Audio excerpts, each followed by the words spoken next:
As a way of starting, maybe a show of hands for people in the audience who currently work at or are interested in working at a bank or other financial institution. Okay. And a show of hands for people who work at or would like to work at a technology company, including a financial technology company. Yeah, so there we go. Look, this is a sort of stupid thing to do. This is the world's most biased sample. But the underlying point is, I think we're all here because we think something is or we think something may be happening that's very substantial and significant at the intersection of technology and finance. And we are not alone in this. This is it's always my favorite thing to do, to look around conferences when you go and see how jam-packed the auditorium is. These are the two biggest Fintech conferences. And both of these conferences didn't exist in 2011. So as someone who has gone to each year of both of these, I'll tell you the enthusiasm around finance and technology is surging. Lest we all feel like lemmings, I think we can take comfort in the fact that we are in a officious company. This is, basically the high priestess of Wall Street, of American capitalism. I must say, Jamie Dimon is the CEO of J.P. Morgan.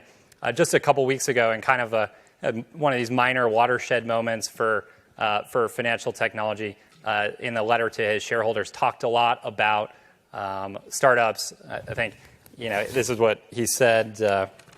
He said specifically, when I go to Silicon Valley, they all want to eat our lunch. Every single one of them is going to try. I think probably a lot of them will succeed, but we'll get onto that. I mean, it's kind of, this maybe seems normal to us living in the Valley, but it's easy to forget what a marked contrast this is in finance from what happened in the era kind of before the financial crisis, is where I'd really put a stake in the ground for how things have changed. But in the 90s, in the 2000s, especially after Glass-Steagall, you had this era of banks becoming more and more efficient. And people talked about Wall Street in glowing terms as the engine of innovation, not just financial innovation, but innovation. And we did have financial innovation. We had things that, in hindsight, many people have challenged and called financial engineering. But that's not how we saw things before the crisis. And in this environment, there actually was not very much entrepreneurship around financial services. If you compared, even though finance is the world's largest industry, prior to just a few years ago, the industry had largely remained almost entirely offline. You looked at IT or media, professional services, e-commerce, travel, sectors where huge portions of the profits from those industry were shifting hands and moving to new disruptive startups. You weren't seeing that in financial services. If you look from 2000 2010 at VC-backed companies that got at or near or over $1 billion, there are really only a handful. This is not an exhaustive list, but it's pretty close during this period. And out of the wake of the financial crisis, something happened. I'll put it at the crisis because that's a period of time when the banks started to be completely mired and bogged down in regulation. They had sort of tarnished brands, their own capital and balance sheet problems. And in this environment, you had some really smart entrepreneurs who started to say, not only are the incumbents out, but there's so much that's interesting to do for the consumer. And you saw this next generation of entrepreneurs really just in the last 7 or 8 years who have come in, and now we've had a sort of huge swell of businesses that are, at least on paper, some of them are Lending Club and On Deck now being liquid, valued in a way that we just haven't seen in the financial technology world before. And of course, venture capitalists have taken quite a bit of note of this. From 2000, if you sort of take 2009, just a few years ago, to today, we've seen an 8-fold increase in the amount of venture investment in a space where venture capitalists historically have not invested. And venture as a whole has gone up during this period, but financial services grown over 2 times as quickly. There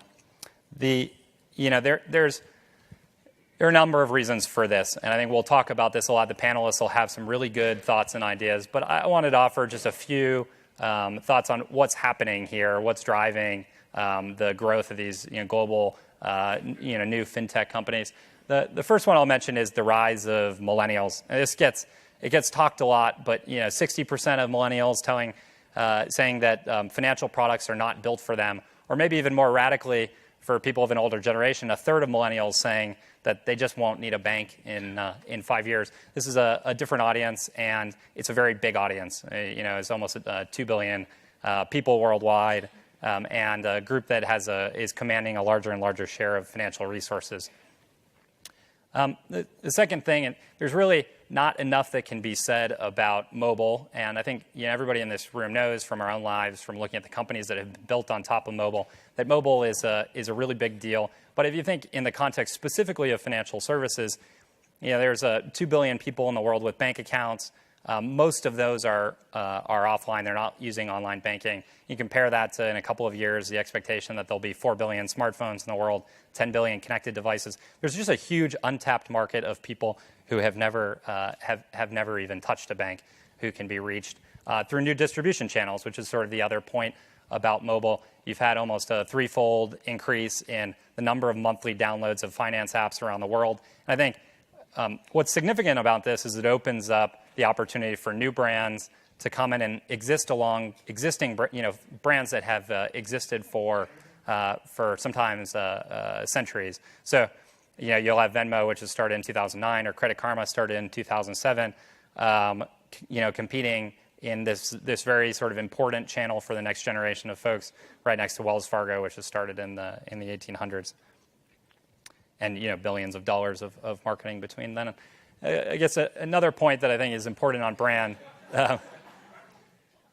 This is remarkable, but of the top 10 most disliked brands in last year, 4 of them were financial services institutions, and this represents a huge opportunity for entrepreneurs who are coming in to try to redefine what it means to be in finance. And you see companies like Funding Circle or Lending Club, or some of the panelists we have today who are achieving NPS or other metrics of brand favoritism that are just far, far in excess of what you would expect from a financial services company. And this is kind of the net result of that. I think this is an interesting graphic. It's not mine, but you're now, because of these new distribution channels, because of the opportunity to build vertically oriented services, you're seeing smart entrepreneurs go and really try to unbundle and take individual things that banks have over the last 40 years cobbled into a single pile and not done in a particularly user-friendly way, and do it in a much smarter, more data-driven and transparent way. Just one last kind of case to really underscore this. This is actually in China, but I think we should be thinking about fintech and what's happening in fintech in a global way. Yuebao is the name of the money market fund that's associated with Alipay, and literally became in a year the 4th largest money market fund in the world with 80 million users. This is just obviously entirely unprecedented. And if you this graphic comparing it to how long it took to build the Vanguard Prime Fund, this is entirely on mobile phones. Now, of course, Jamie Dimon and lots of his contemporaries have started to actually take note of this as they've slowly shuffled the regulators out of their office. And banks are now, and I think a big question for the panel tonight is, how are banks and other financial institutions going to respond? And so far, they're doing the whole gambit of things, and I think we should expect to only see more of this. They're trying to partner. You saw an example of that, Lending Club and Citigroup joining forces for Lending Club to originate some loans for Citi customers.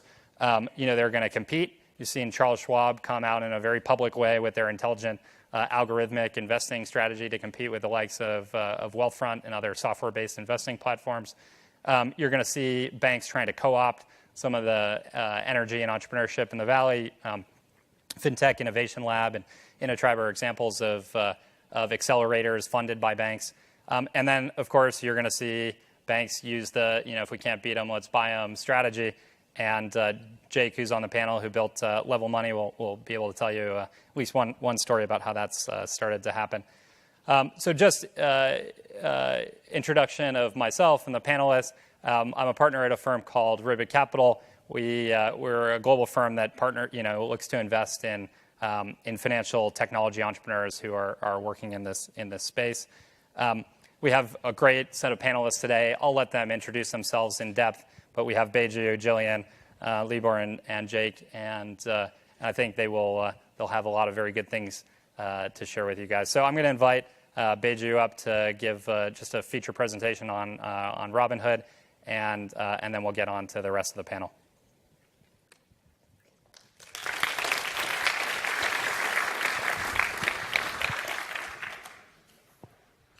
First of all, thanks to Nick for the thorough sort of speech of the state of financial services today. And for those of you that don't know, Ribbit is an investor in Robinhood, and we've had the pleasure of working with them for 6 months, 9 months now, and it's been a very healthy and productive relationship. And thanks, everyone, for coming.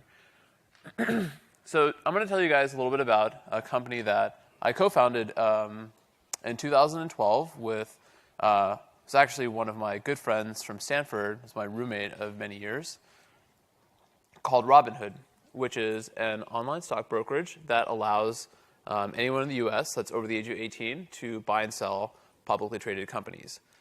We are registered with FINRA and SIPC, so we're regulated in the same way that traditional online brokerages are.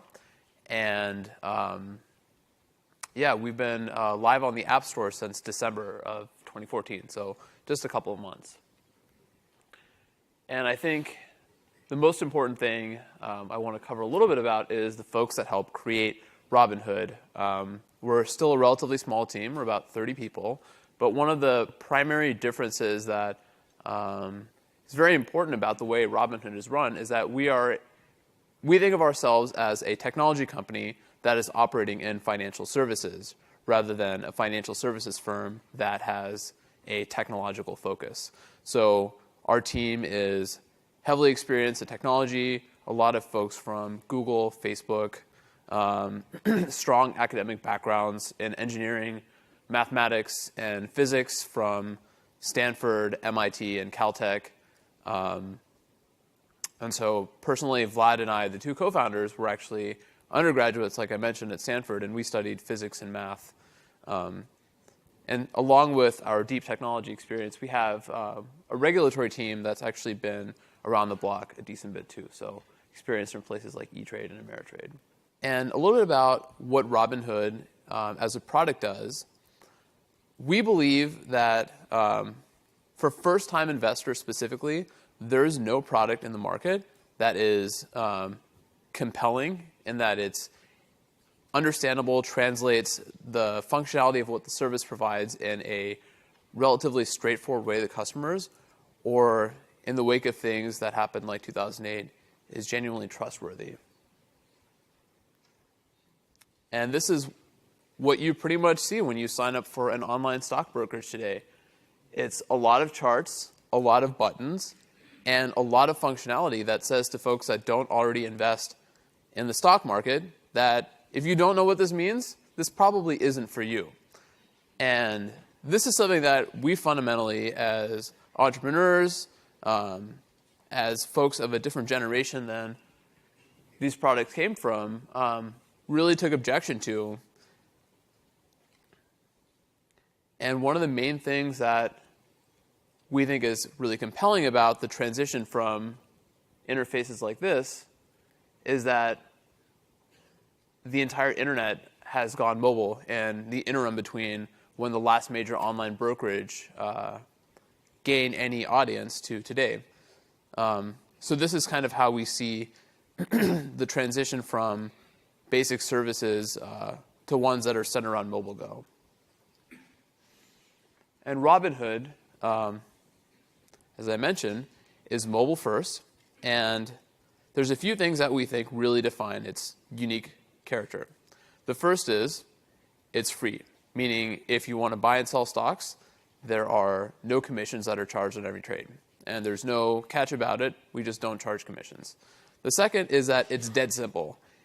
You have to genuinely try to be confused if you don't know how to use the product, or that's at least how we hope people perceive it. And the one thing that we perhaps didn't realize was going to be as significant when we first started working on it is that by reducing the account minimums for people to get started to a point that there's zero, has really opened up a market of consumers that otherwise feel uncomfortable committing to putting down $2,000 or $5,000 to open up an online investing account.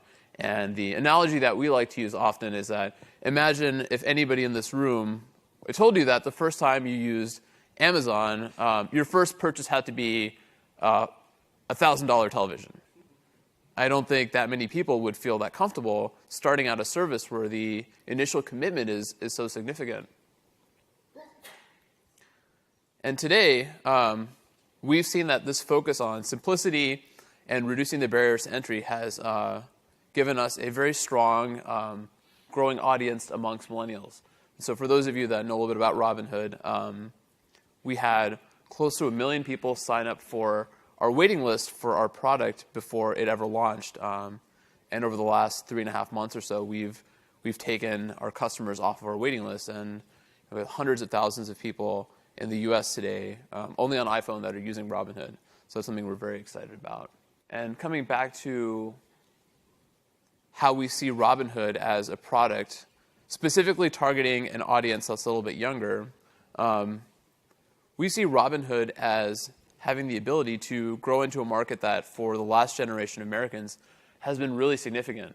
So if you look at the 5 major online brokerages that have defined online brokerage services for Americans before Robinhood, you notice a couple of things. One is it's a tremendously large market. Just those 5 companies together is at least $150 billion of market cap. The second, which we've learned as we've looked at some of the public filings of these companies, is that their customer base is significantly older, and a lot of them don't have a strong customer base under the age of 40, which defines a really interesting opportunity for Robinhood in the marketplace. So right now, while we're still a relatively small company, we at one of our core theses at the company is we believe that this new generation of Americans in aggregate will be as valuable, if not more valuable, from a market cap perspective than the previous generation. And so it's a truly interesting opportunity. And yes, as I mentioned a few moments ago, this commitment to making access to markets much simpler is, we think, the key to this younger demographic. And this is what we see today that's really interesting, is we see our customers are much, much younger than what any of the online brokerages see. So less than 10% of our customers are over the age of 40, which I think for most online brokerages is the other way around. And we see a very strong adoption in college campuses. So for example, there's a lot of folks at Stanford that are really excited about using Robinhood, and we see that phenomenon a lot around the US.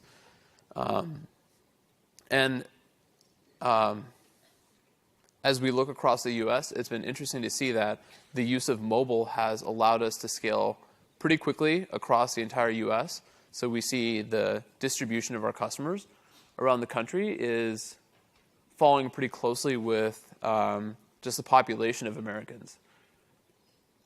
And finally, we just want to end the presentation a little bit with some of the things that we see with Robinhood in the near future. And the obvious expansion to Android, for those of you that are interested, is going to happen in the next month and a half, 2 months, maybe 3 months before we start rolling out the beta. And later on this week, for those of you that have Apple Watch, you'll be able to use Robinhood on there. So I think there's a lot of interesting opportunities using mobile as a distribution channel for this new generation, and that continues to stay one of our core focuses. So on that, I will wrap things up. Very nice. Thank you.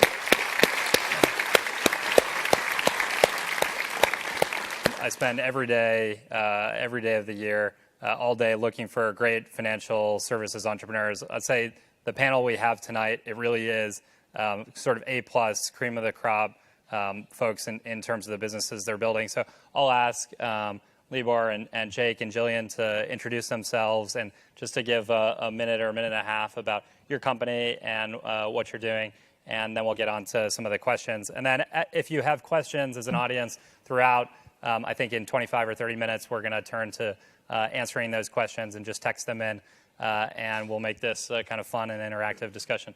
So, Libor. Hi, I'm Libor Michalik, CTO of a company named Affirm, where we are building a better consumer credit product and company. We are focusing initially on a online point of sales installment loan product that consumers shopping online can get a loan at the moment of purchase for the exact amount that they are looking for. We believe that credit card companies have become misaligned from their consumers, and we believe there's a lot of room for improvement through a more transparent and direct consumer product. Jake Fuentes. A couple years ago, founded a company called Level Money. We are the simplest possible way to manage money. We're designed for millennials. When we looked at the spending habits of millennials, we noticed a couple things. The first was that we spend money on weird things. We buy $12 beers and decorative gourds, and it's really hard for us to categorize our spending. The second was that we were missing, as we moved from cash and checks into primarily transacting on cards, we were missing a really basic experience. That experience is just like the ability to just open up your wallet and see how much money you have left. Like it's gone, right? So we used to be able to hand something over and get something in return, and that was the purchase experience. Now we get our card back too, and that feedback loop of like not having any money in your wallet is something that we've lost. So we decided to recreate that experience. We decided to build a system that automatically analyzes all of your transactions, automatically picks up all your income, all of your bills, sets a little aside for savings, and then tells you if you're standing in line at Starbucks or you're walking into a grocery store, here's what you have left to spend today and remain in the black. So that's the app we launched about a year and a half ago, and the company was in January just recently acquired by Capital One. My name is Gillian Nannis. We are a seed fund. My fund is called Structure Capital. Our thesis is investing in underutilized capacity and excess assets. It doesn't specialize, I would say, in fintech, but we were one of the first investors in Uber. So we look at anything transactional, no matter what. We look at the millennium generation. As all of you do, they will control $7 trillion worth of assets and comprise a half of the workforce in 2020. And for us, we look at anything that serves them better, but on the other hand, this whole instant gratification mentality that millennials have, where everything that the phone is a magic wand, what I call, and if you can't do it on your phone, you can't do it at all. So we worry about that even as VCs. So it's a blessing and a curse that everything is mobilized, and that's something that is part of the conversation, and certainly as we go forward in terms of building the model of financial security and of this country. Yeah, so maybe that's a great place to start, since it's now come up a couple times, this topic of millennials as a customer to target for the next generation of financial services. I guess maybe, Libor, maybe you can start and tell us a little bit about how millennials factor into your plans, whether you think they behave differently, are they expecting something different, and how do you approach that as a company? Yeah, I do think that they're expecting a lot that's different. I think they've grown up in a different context than previous generations. I mean, as each generation has different contexts and experiences. So the obvious the big one being the financial crisis, but as well as the changing nature of work and careers and how people approach their lifetime's work and their finances. And so that variability and creates a desire for more transparency into their finances and products that understand that variability. I think a lot of consumer credit that's grown up over the last 40, 50 years is very much premised on the notion of a natural progression that's kind of moving slowly up and to the right throughout your career, and that you're building finances and credit, and your credit line slowly expands to to fulfill that. And I think the nature of work and how people plan their finances and should be planning their finances and how they've grown to think about finances has changed, and we need to catch up to that. Is that consistent with your experience, Jake, with your customer set? So look, if we were in any other industry, millennials would be way too broad. Like we would say, hey, look, we're Snapchat and we're targeting millennials. Like that wouldn't work. But the fact is that there are actually a few things that have changed that make that demographic an appealing one, other than the fact that it's the biggest generation in U.S. history. 85 million of us were hard to miss. The things that have changed is, one, we're in an electronically based transaction, like we're in electronic currency mode here. We try to remember that as ancient history. That inflection point only really happened around 2004 to 2006 is when debit really took cards into the cash and check world, and most transactions became electronic.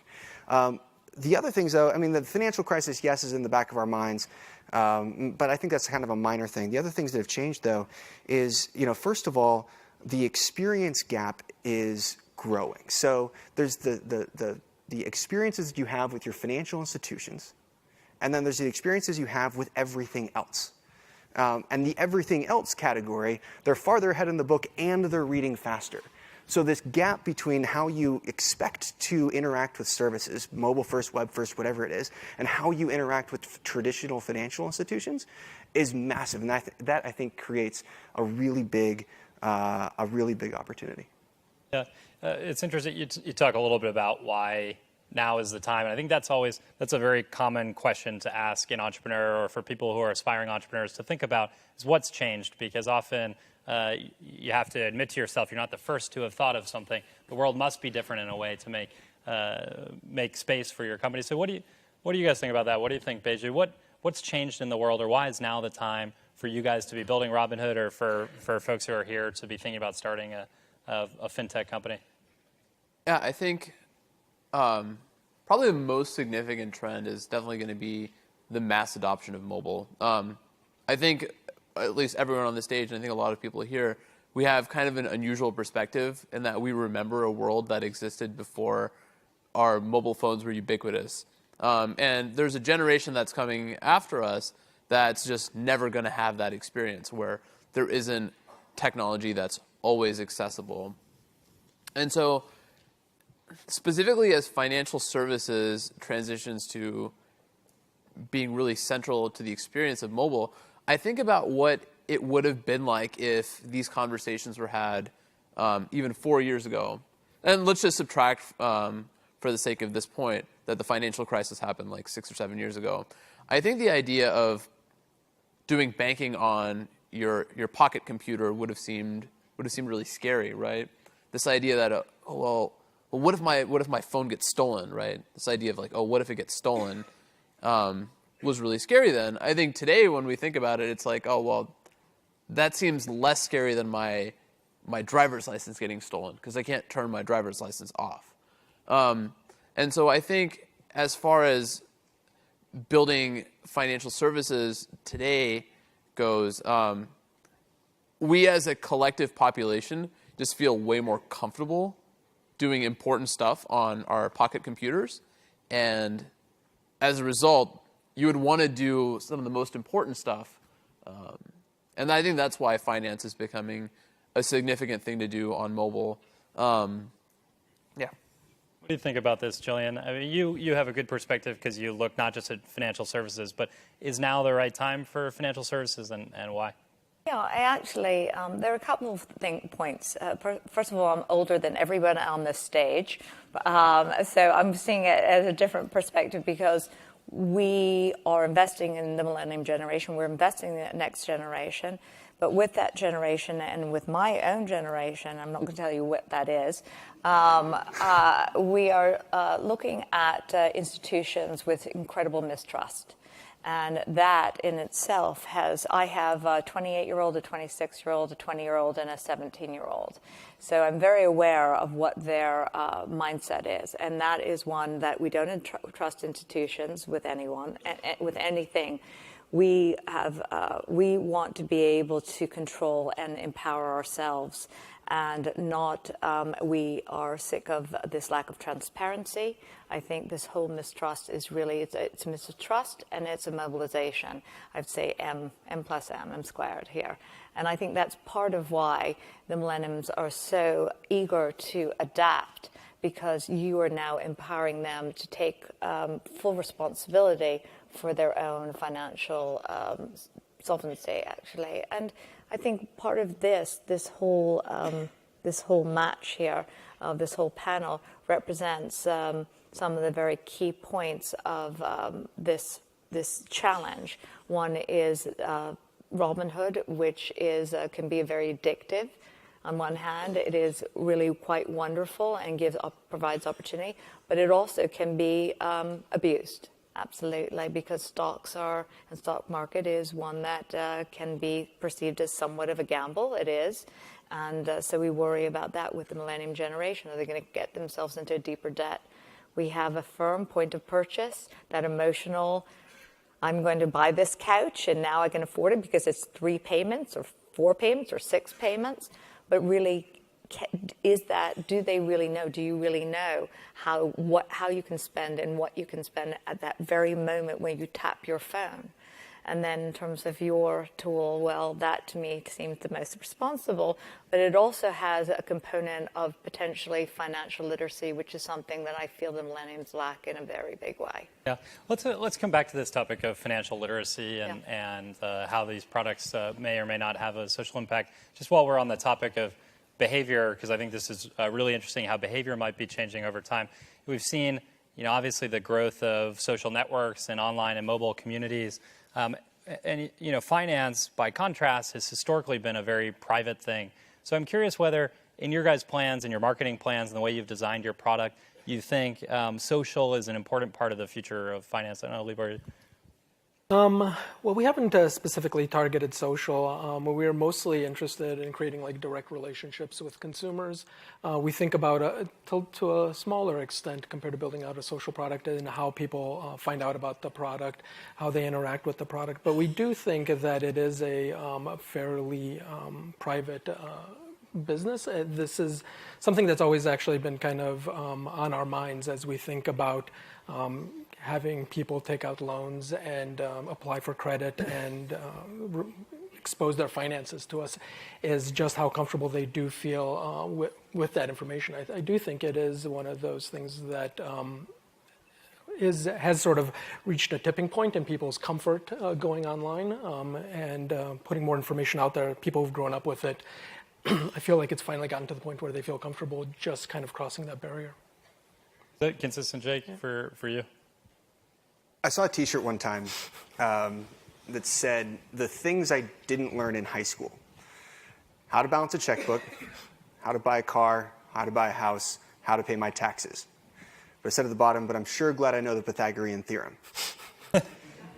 The financial literacy my entire company is about financial literacy. It's about translating the information that's inside the banking industry into something that's real and relevant and usable by consumers. The problem to me isn't that we need more financial literacy. The problem to me is that it's required that entire courses be taken so that people have the basic knowledge that they need in order to navigate a system that is so complex that APR and APY have to become part of our regular dictionary. That to me is the problem. It's not that we need more financial literacy packaged around these products. It's that we need to translate the information that's inside of the banking industry into something that is real, that is usable, that you don't have to walk this very narrow path. And as soon as you trip off it, you go tumbling off this cliff into a self-recurring cycle of overdraft fees and debt payments. That to me is the problem. That's what we need to fix. And then we can look at educating people around that system. Can I ask you a question? So you're getting into the stock market. It's taken me 30 years. I mean, I've been creating a stock portfolio and educating myself over 30 years, and I still educate myself every day, right? And I'm just wondering, at what point does your company, or would your company, create more of a deeper analysis into these stocks. So that would really not only create the wealth of the millennium generation, which is one of what you want to do, but it would be also the connection to the companies themselves, which I think is equally as important in terms of really growing a very well-balanced and a more powerful, empowered generation, your generation. And are you going to do that with Robinhood? Yeah. So I will try to answer your question and touch on something you said, and actually come back to what you said, all in one response. All right. So the idea of educating customers through Robinhood, our viewpoint is actually very similar to Jake's, which is this idea of what does it really mean to educate consumers about at least what we do specifically, which is investing in the stock market. And we kind of asked ourselves the question, like, is that stuff that we need to educate our customers about? Is it what the optimal investing strategy is? Is it diversification? Is it like monthly returns, annual returns? And what we realize is all those things are relevant and certainly things that consumers should know, but kind of the basic knowledge of how the entire system works was completely absent. Just what does it mean to buy a stock? What's the experience of buying, let's say, 5 shares of Apple and holding on to that for a month? Like, are you going to lose $100? Are you going to make $1,000? None of those outcomes are realistic. And when we think about educating consumers that literally know nothing about the system, we view Robinhood's place in the greater education ecosystem as being one that allows people to learn by doing. But hang on a second. So, you have something that makes it really easy to trade stocks. Yeah. Right. And in some ways, you may give young consumers. You have a young demographic, people that are just learning how to do that. You may give them enough rope to hang themselves. You give them an incredibly powerful tool. But users of Level can't lose money by using Level, right? It's just a dashboard. Yeah. So how do you make sure that the rocket you've given them is pointed upwards? So we don't point any of our rockets in any direction because the regulators would have a heart attack if they saw those rockets pointed up and to the right. But I think more the way we think about it. I mean, this is a very real thing that we do think about, and it's the idea of, well, what is a tool that lets a consumer buy and sell individual stocks like? We think of it a lot like starting a fire, giving fire to fires are dangerous. You realize that? Yeah. So if you give fire to a caveman, you can either assume that the caveman is going to burn himself or herself, or you can move forward with the assumption that this individual will use this new tool to actually cook the animals that they kill so they don't get poisoning and bacteria down the road. And how far can we take this metaphor? From a certain point of view...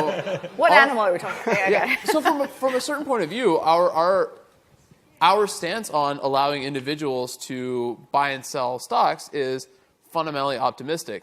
That if more consumers in this country do invest in the companies that are taking up a larger mind share of everything that's going on, that long term they'll make more money than leaving their money in a savings account, which is probably going to lose value over time.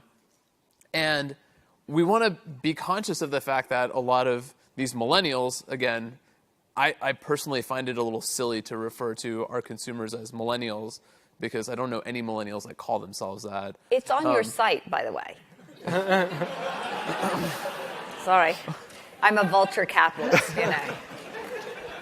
We want to make sure that we're being honest to how consumers actually learn about products. I have to agree a little bit. I mean, I think it's easy to talk about financial education and literacy. I mean, nobody's going to argue that that's a good thing, but I think providing information without actual action is kind of an easy and safe thing to do.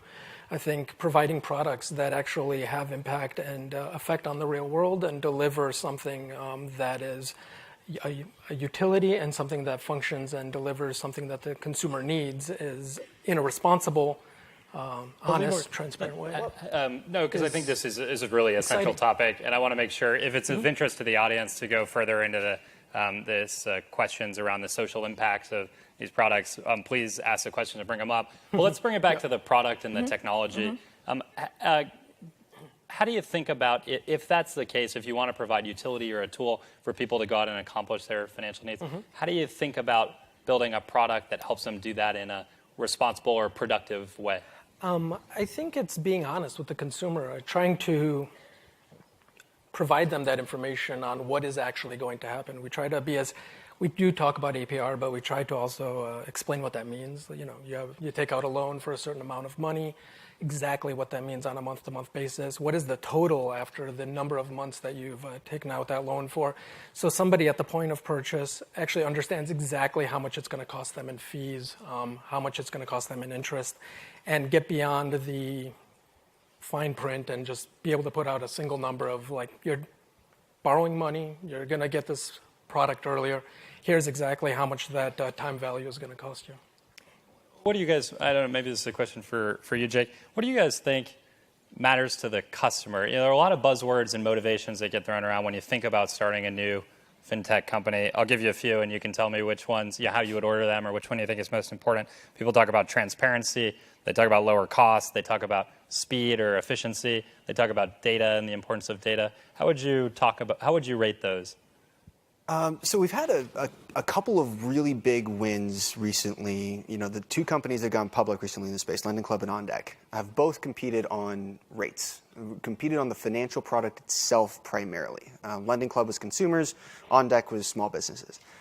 The big gap that I see in the marketplace is, maybe this is in the transparency topic that section, but like it's taking the actual financial product and applying it to the decision that the consumer, my market's consumers, the consumer is trying to make. Like mapping those two things together, understanding if you're sitting inside of a car dealership and you're being presented a rate by the car dealer. Or whatever product is in front of you, whether that or not that's the best thing for you, taking into account not just the headline numbers, but all of the other fees that are associated with that. There's a company out there that's doing like transparent mortgages. Mortgages, like, if anybody's closed on a house here, you get a stack of paper that's like a couple of inches thick that's just impossible to understand. So like making sure that you can figure out where the consumer is and walk them through a decision that may result in a financial product, but actually may not. Like that's where I see a big gap, and maybe that's transparency. Affirm does a little bit of both of those things, by the way, competing on the rate and on transparency. But I think that's where the big gap is. That's actually one of our companies. It's called Lender, and it's a mortgage. It's a direct mortgage. So it takes 3 months and all the paperwork, and it really gives you it's a direct understanding, a quick understanding, but a thorough understanding, and then a mortgage within more like 3 days rather than 30 days and 300 pages. And that simplicity that you were speaking about, making things easy to understand, that's the financial literacy piece. It's not just the depth. It's that basic, it's taking people through it. We have 3 years of mandatory language in high schools right now. If we were to have 1 year of mandatory financial literacy in high school, that would make so much sense in so many ways. Can I ask a question just about Affirm?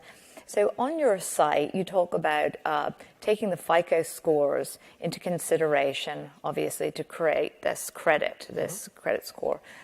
Your Affirm score. But then on your site, it also talks about and so much more. We take your FICO scores and so much more. Can you explain to me what that so much more is? These are the tough questions. So this is something that we're constantly. I know you've already been financed. Yeah. You've already been funded. Okay. We're always looking for new signals. I mean, in some ways, I feel like this is almost not controversial. We're always looking for additional signals that we can find, social signals, financial signals beyond just credit score, and applying them as predictive behavior for repayment. On this topic, big data, machine learning, algorithmic learning. This topic gets thrown around in finance probably more than any other one. So I'm curious whether you guys think this is overplayed, or where does data and the availability of data fit in the stack of the new value proposition that you're offering to customers? I think we think about it as sort of a necessary but not sufficient condition for success and for building a sustainable business. I think you have to be able to ultimately create a profile of a user that goes beyond what other people are doing to be able to compete on cost. But I do think it's important to put front and center transparency and honesty. I think ultimately, if you are competing strictly on cost, you're in a commodity business and you'll be commoditized. And that is not where you really want to be in the long run. I think if you build a business on honesty and transparency, you can build a brand that consumers love. And I think then you have a very potentially large and sustainable and attractive business. And we do think a lot about honesty beyond just transparency. Transparency is just potentially a lot of data that's not presented in a way that is necessarily consumable by people who don't think about this problem on a minute by minute, hour by hour problem. We think about honesty first in terms of making sure that what we're telling the consumer is also easy to understand and not just a bunch of transparent data. It's tough because there are lots of companies at firms. I mean, I don't know to what degree social media data plays a role in your credit scoring, but there are a bunch of companies out there that have said, "Hey, we can link your Facebook profile and we'll give you a better loan." I'm not going to say they won't succeed because anything can happen, I guess, but I wouldn't invest in one of those companies. The problem is that consumers only interact with lending companies, between 1 and maybe 7 times in their lifetime, right? And companies like this have the men's hair loss problem. The hair loss solution problem. It's that even if they said that they were the most transparent, most honest, most reputable company out there, even if they were, even if you had a hair loss solution that actually worked, you'd be sending the same messages as every other hair loss solution. So differentiating yourself when it comes to a system that a consumer will only interact with a few times in their lifetime, and making sure that you can send that message with an authenticity that rises above the rest is actually a really difficult problem because you're not going to have repeat customers. One of our criteria of investment is that to identify a fanatical audience, a fanatical consumer, right? What is it? And each one of you, obviously yours is very fanatical of Robinhood. Everybody needs a loan, and they like to make really quick emotional purchases, which is a good thing, and it can be a bad thing, but at least you enable them to have a bit more responsibility, understand what that framework looks like, and yours in terms of savings. But let's take it a one step further, which is something that you hit upon, which is Facebook and what Facebook is doing in terms of Fintech, right? And what it is in terms of creating these profiles with all the data that is coming from all of your companies in order to create now a roadmap going forward, a financial roadmap for each individual. And that's something that data is being used to create these models of individuals' financial success by tracking your behavior. So if you were to now pull from each one of these companies in terms of how often that you buy a stock, how often you have a loan, take a loan out, and how you can budget yourself, ultimately what's going to happen in the next 15, 20 years is really going to be, hopefully, a plus for your generation, or not your generation, but your generation, because perhaps it's going to create more stability because you're going to know more predictors. You're going to have more predictors from the data that is being collected. So when we invest in a company, we look at the data, not just the product. Yeah, we look at the back end. Let's discuss another topic that I think is of interest. If I were a skeptic listening to this panel, looking around the room, I would say, look, banks are not newspapers. They're not travel agencies. These are, some of the most profitable, powerful, and IT-intensive organizations in the world. They spend more as a sector on IT, almost 10% of their revenues than anybody else. So maybe they've been asleep the last few years because they've had the regulators in their offices and have had capital constraints, but they're going to come back with a vengeance, and their brands some of them have existed for hundreds of years. So whatever a survey says, these guys are going to wake up and wipe the slate clean. Is this going to happen, and why not? I think the large, in our cases, the large credit companies actually have a problem that they've painted themselves into a corner with adversarial behavior against the consumer. They've created over time more and more opaque products that rely on consumers misunderstanding exactly what's happening, and that's made them more and more profitable. They cannot easily turn the clock back and become less profitable and make a more honest product. Ultimately, there is going to be a new level set, a new floor on exactly how much consumer loans are going to cost, and that floor is going to come from below and not from above. I think one of the things that I saw, at least working in finance a few years right after the collapse happened, was this very noticeable exodus of people that wanted to be creative and wanted to try to build stuff that maybe wasn't disruptive in the same way that we think about people that work in technology think about it too. But still, like if we rewind the clock back to 2008, 2009, that period of time, there were a lot of people that were working in finance that just wanted to build stuff that was really good, that was creative, that was forward-looking, that was better.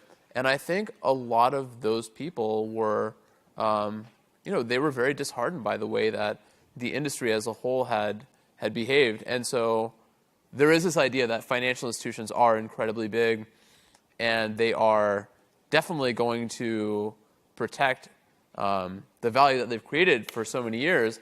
But today, when I look at the same institutions that I maybe looked at 5 or 6 years ago, I don't necessarily see them being those companies having the same gravity for creative, forward-looking people that they once had. And I think that that's a very systematic problem that can't really be fixed with money or with size. And I think it actually has created a pretty significant opportunity for this wave of new financial companies that are emerging.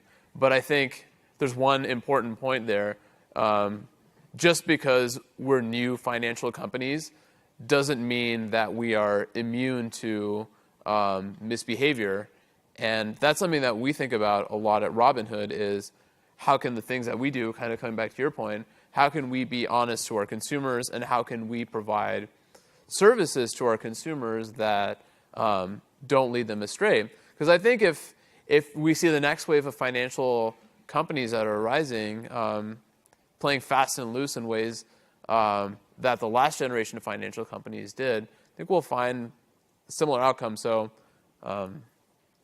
I don't think that there's necessarily that much of a threat of the incumbent technology companies out innovating us, but I think that we run some of the same risks. Well, and what do you think, Jake? You obviously are now, you're in the belly of the beast. So you must have an opinion about whether you'll be able to see your vision through and how Capital One, or as part of Capital One, you can help them compete against the Robinhoods and the Affirms and other tech-forward entrepreneurs. Yeah, we don't do stock trading or lending, but I mean, look, it's what we wanted to build was a next generation banking experience. The the road to do that, the healthy ecosystem that creates that next generation banking experience, has strong challengers going against entrenched incumbents, and those entrenched incumbents move, and they either succeed and they win back the marketplace, or the challengers win. Like, that's a healthy ecosystem. What we decided was that as part of Capital One hasn't been around for hundreds of years. It's only about 25 years old. It's about age as Amazon is. And by the way, spending a whole bunch of money on IT is not necessarily a good thing. It's amazing how much money you can throw away into IT. But that dynamic, what we found there was there's some elements within that particular bank that we were like, this could be interesting. I can go more in depth than that if you'd like, but it's easy to paint all banks with one brush and say that these are all big monolithic industries and companies and nobody has the best interests of their customers in mind. That could be true, but hashtag not all banks. There are some that I think actually stand a strong chance of winning in the industry. There's such banks like Barclays, all right, that is one of the predominant investors in Fintech. And what they're doing, and a lot of banks are doing, and what a lot of corporations are doing, is they're building incubators. And Barclays is now going to build a very big incubator in New York City, a fintech incubator in New York City. So that is something that we're seeing where they are trying to figure this out instead of what I feel is sort of the Pac-Man, where they are all eating up as many of these small companies and many of this technology as possible. What they're trying to also do is they're trying to get ahead of it and and they're trying to immerse themselves into the pipeline in terms of investing in these startups at the very seed stage. I've been to 7 incubators in 7 different countries over the past 2 months. Yes, I am sleep deprived. And what I've really found out is a lot of these corporations, such as one in Hong Kong, which is called Cemex, it has 300 corporations underneath. It's a real estate company, and they are really looking for as much fintech investment as they possibly in terms of the seed stage. So what they did is they created an incubator in Hong Kong. They provide these these startups 6 months, everything free, and then they pilot all of those companies throughout all their 300 throughout the entire ecosystem. Do you really think that'll work, though? I don't know. Would you guys ever be part of an incubator program that a bank put on? No. Okay, well, hold on. Absolutely not. This isn't all right. Well, so Barclays, they have over 700 within the first 24 hours. 700 seed companies, because they're trying to figure out, yes and no. One is a real estate company, right? Siemens is a real estate company in Hong Kong. That's a different play because there are 300 companies, and some are hospitals, and some are banks, and some are different types of holdings. That's a very fascinating answer because the banks are really trying to figure this out. How do they get at the forefront of these companies, of all your companies? How do they get into the pipeline? And is it they have to create the pipeline to get into it? By building it into the DNA of their organization, you're not going to you're not going to manufacture new products within your by starting an incubator. It's just not going to work. I think the problem is even beyond the people that you bring in. It's obviously the people and what they're drawn to, but it's also that you're going to be asking them to build products that are fundamentally less profitable than the business that they're currently in, because their business is taking money from a transaction between a consumer and a merchant, or a consumer. So there's been a lot of discussion around this, obviously. It's about, does this cannibalize? I mean, are they really trying to cannibalize? But then on the other hand, they know as much as anybody else, and I hate to use this word, but they need to disrupt themselves, all right? Because they are being disrupted. So, but shareholders are usually not that forgiving. Sorry? Shareholders are not that forgiving. No, agreed. And yet shareholders are very worried that these institutions are going to become irrelevant, and so they are. If, in fact, what you are plotting out here is the next iteration of banking, which is what I think you have, then in fact that they are going to become irrelevant. And it makes perfect sense that Capital One jumped in. And Capital One, by the way, is very much on the forefront of innovation, of a digital. It's interesting. It's one thing for Jamie Dimon to say that Silicon Valley is coming. It's another thing, as Libor points out, for him to actually give up some profit pools in advance of what may be coming in the next 5 to 10 Let's years. ring up Jamie Dimon. I don't know what's in Jamie Dimon's head. I would say that most banks recognize that. Yeah.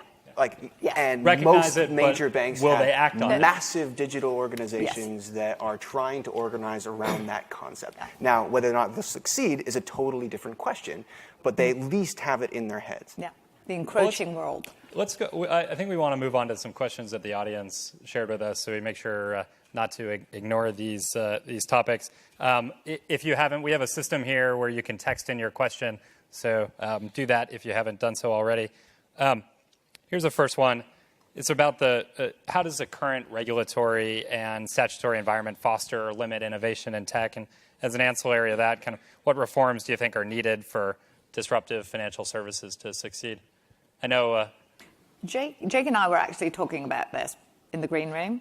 I'm going to Jake take a stab at this, because also the conversation has to be about the global economy when you talk about regulation as well, not just the US. It can't be just US-centric, because that would be very myopic. So, well, since Jake's now part of a public company, we'll start with Beiju, who's at liberty to give a more controversial answer. So Robinhood is a regulated entity. We have the double-edged sword of being a member of FINRA, SIPC, and we're also registered with the SEC. And I can say that today my perspective on it is very different than it was maybe a year ago. A little bit of backstory. The process of Robinhood becoming a broker-dealer took the better part of a year, put a lot of gray hairs on my head, and put us through a very, very difficult fundraising cycle. And I remember at the time thinking to myself, I don't really understand what this system that we're entering has created these rules for and why it's so complicated.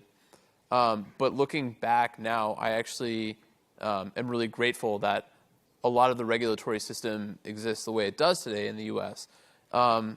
Because in as much as the financial services industry has made mistakes in 2008, you can say in 2000 and a couple of times in the past, I think it's almost impossible for that to not happen with a system where there are so many incentives.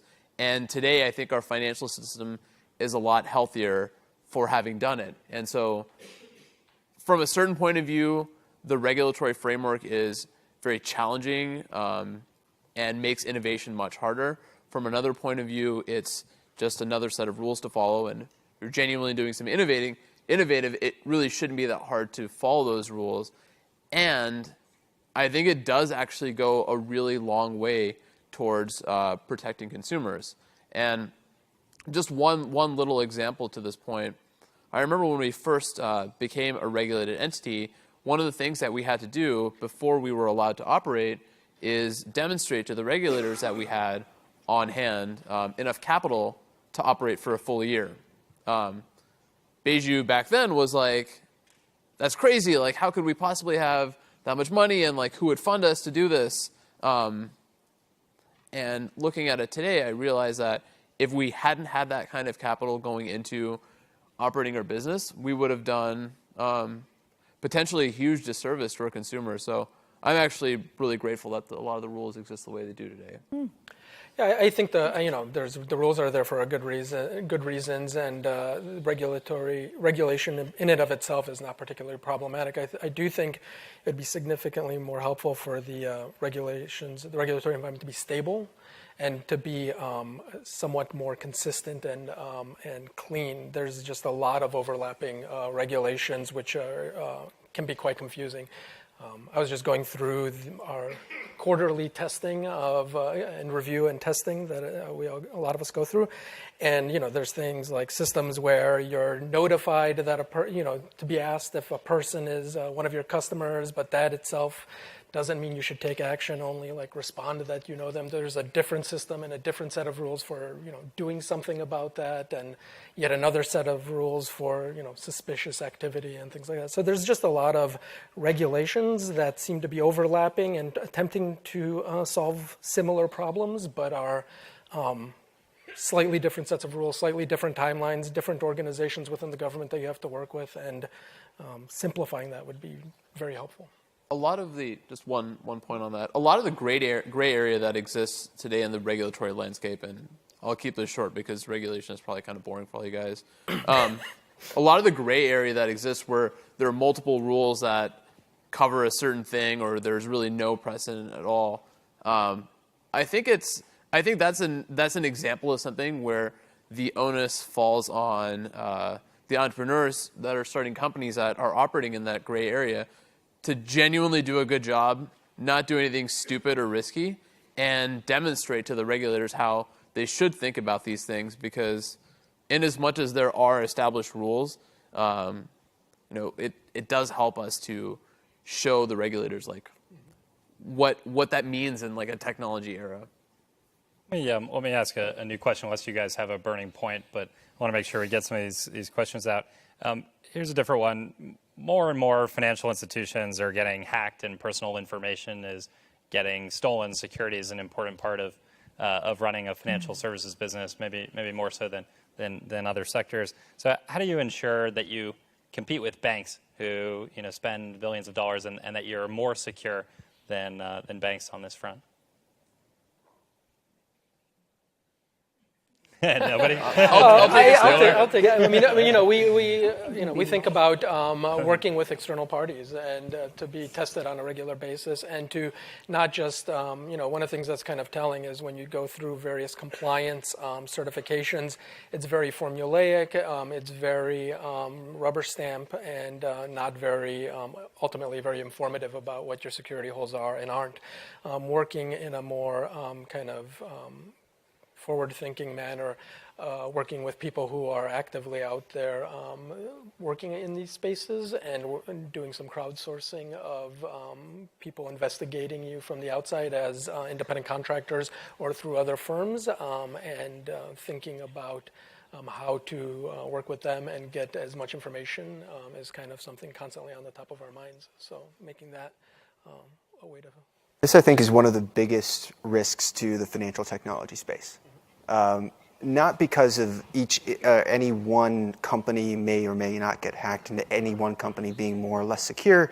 It's that as companies encounter security breaches more broadly, particularly with the financial space, JP Morgan was hacked recently.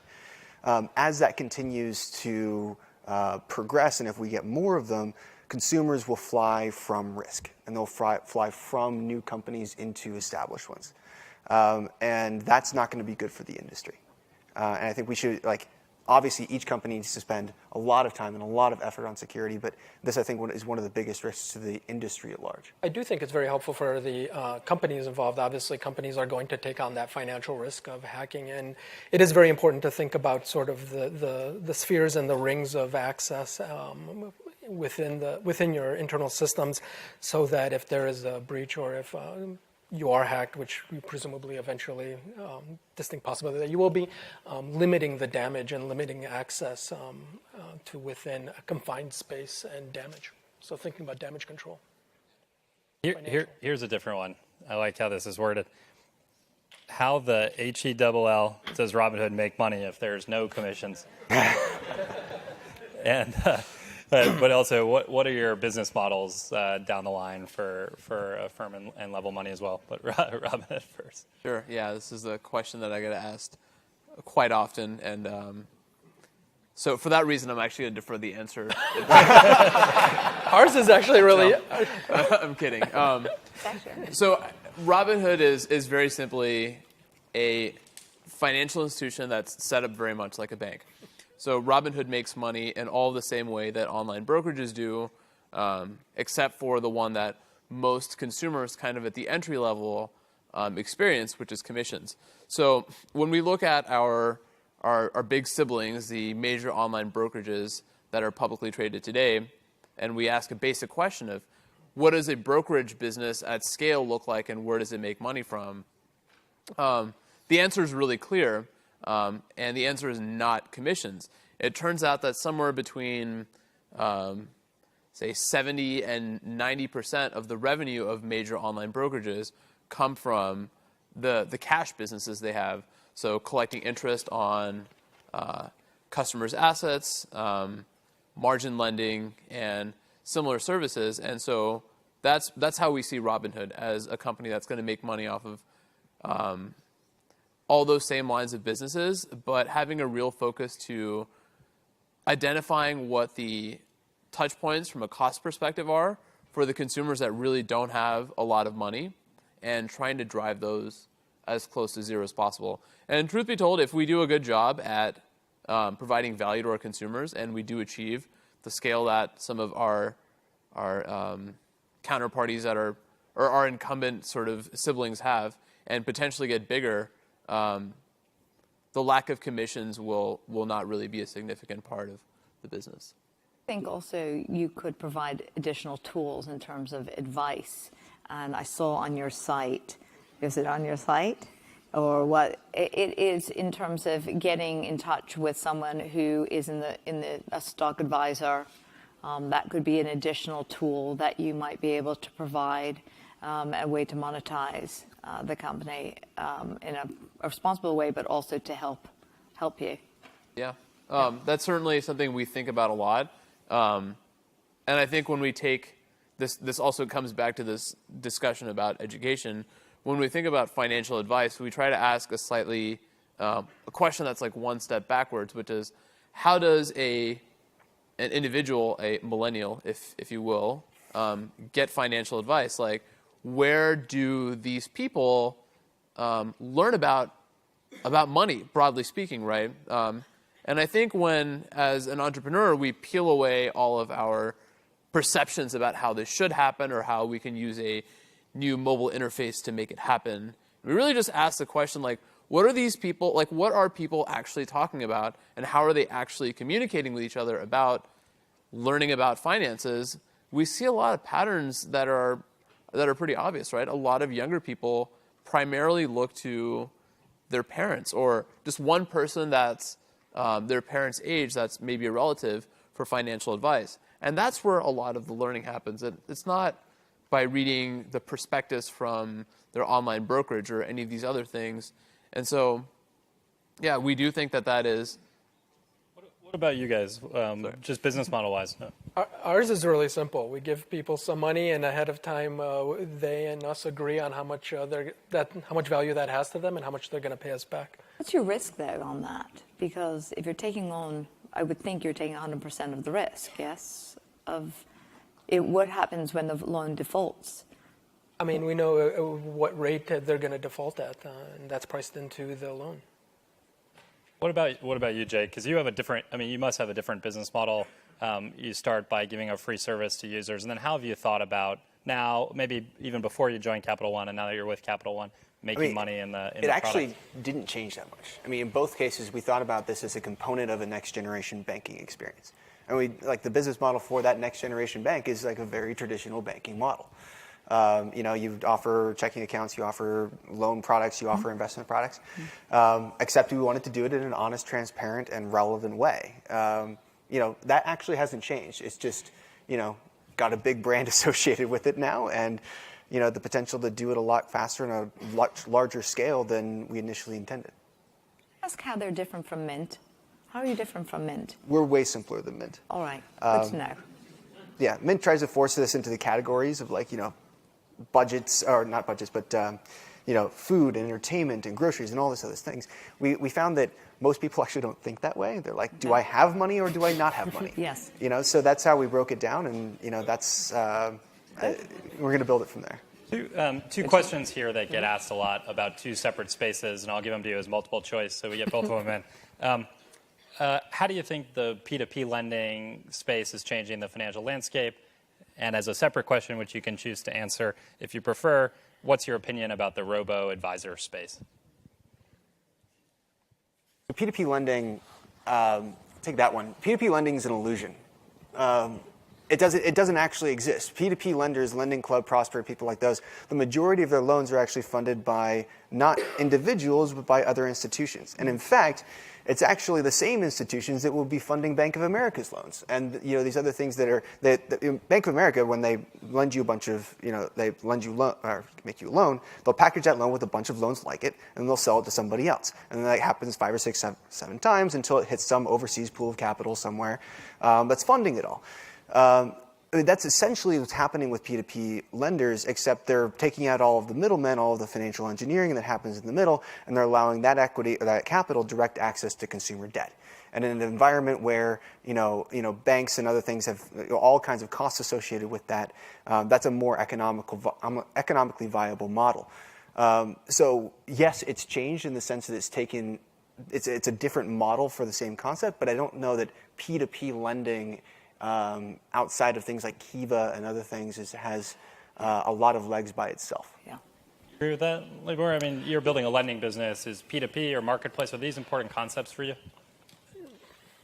I mostly agree with mostly agree. I mean, I think it's about access to capital. People ultimately want access to capital, want to borrow money, and then people want to have money to lend. I think if you just focus strictly on the P2P marketplace, there's I'll say a risk of being commoditized to a very razor-thin margins between the people who want the loans and people who provide capital for those loans, especially when you have multiple platforms that aren't differentiated amongst each other competing. It's sort of thinking about mortgage lenders. Mortgage lenders are all effectively in the same space. They're backed by the same backstops, and they provide at effectively all the same rates. And who remembers who their last mortgage lender was? How about robo-advisors to satisfy the... does anyone have a strong opinion on the robo-advisor space? This is companies like Wealthfront or what Charles Schwab is now launching, Future Advisor, these types of businesses. Not yet. I think I'm waiting to see, actually, where this goes. We're going to monitor this a bit because I'm not quite sure what they're advising. Well, we're going to sit back on that answer. We're going to take a look. We'll go on to the last question because we're almost out of time here. The question I think maybe we should finish on for the audience is, what's your advice? I mean, what's your advice for entrepreneurs in the audience who want to start a financial services company? Aside from don't do it, but what would you say? What would you say to somebody in the audience who's thinking about starting a company in this space? And we'll go down the line. Yeah, I think the one piece of advice that I would give is, as an entrepreneur, try to, specifically if you're starting a consumer company, try to understand what consumers actually want, what would make a consumer's life better, and try your hardest to subtract out your own personal inclinations or what you think might be an interesting business model if you paired it with this other thing. Just don't construct those things. Think about what would make a consumer's life much better. That if they were to hear about what you're doing, they'd be like, oh, cool, I get that. And I could see why I want that. And work backwards from there. Yeah, I'll build on that and say also, when you think about your goals and your strategy, really think about your initial strategy of why is your first user there, why is your 10th user there, why is your 100th user there. We hear a lot of ideas that work great at scale when you have 1 million users, but no idea or plan of how to get there. And so I just stress the importance of when you're really small, why are those first users there? This is a room full of entrepreneurs, so saying anything other than go get it is probably akin to heresy. But be careful. Be careful because financial services is one of the hardest industries to enter. It's full of shiny objects. There are markets out there that look really good Payments. Oh, we can put payments on the mobile phone. Checking accounts. We can reinvent the checking account experience. Those are markets that are proliferated with corpses. That honestly, like you cannot achieve escape velocity because you can't do the second thing, which is create an experience which is 10 times better than the experiences that exist. Putting payments on the mobile phone just because payments belong on the mobile phone, is not an end to itself. So think about how your experience is going to be 10 times better than the other ones. And then do not underestimate the standards that consumers in particular will hold you to. It's not okay to enter the financial services industry with a beta product. Give me all your money, but the product's in beta. It doesn't work. Do not underestimate that because, and plan around that. Plan your investment strategy around that, or your fundraising strategy around that. Plan your team strategy around that, but do not underestimate the standards consumers will hold you to. From a VC perspective, I'd say 3 different points. One is your product has to have flexibility and scalability. And in order to have that, you really have to understand whether it's going to play and be able to scale just in the US, or you're going to look at the global scale. And if, in fact, you are going to look at the global scale, which is one of our criteria for investment, you have to really understand the competitive market and the culture of each one of the countries and how their relationship is to money, to finance. You have WeChat, right, in China, who is now doing these, has created these gifts in red envelopes where you can gift money to each other. You have a lot happening, obviously, in Africa, a lot coming out of the Norway. And what is happening from the UK is that there's a lot of competition out there. A lot of people trying to do the same thing. You have to create a differentiator for yourself, and you also have to create what I feel is the leading barrier of entry, which is proprietary technology. And that is something that you have to really think about, where if you're not fast and furious out of the gate and the first one's out of the gate and you can't do it in the most intelligent way, then there's someone right behind you. There are going to be 10 people right behind you, and they're going to be able to duplicate you, not only here, but across the pond. And so those are my thoughts around this, but I also feel that if there are entrepreneurs in this room, you have gained a lot of valuable insight from this panel. And from our moderator, and I'm hoping that you guys all go away with some kernel, even if it's just one nugget, we always say, from an event like this. Yeah, I do agree with that. As I said in the beginning, we have literally 3 of the best entrepreneurs in financial services here, and Jillian, it's been great to have you as well. Maybe we can give a round of applause to the panelists.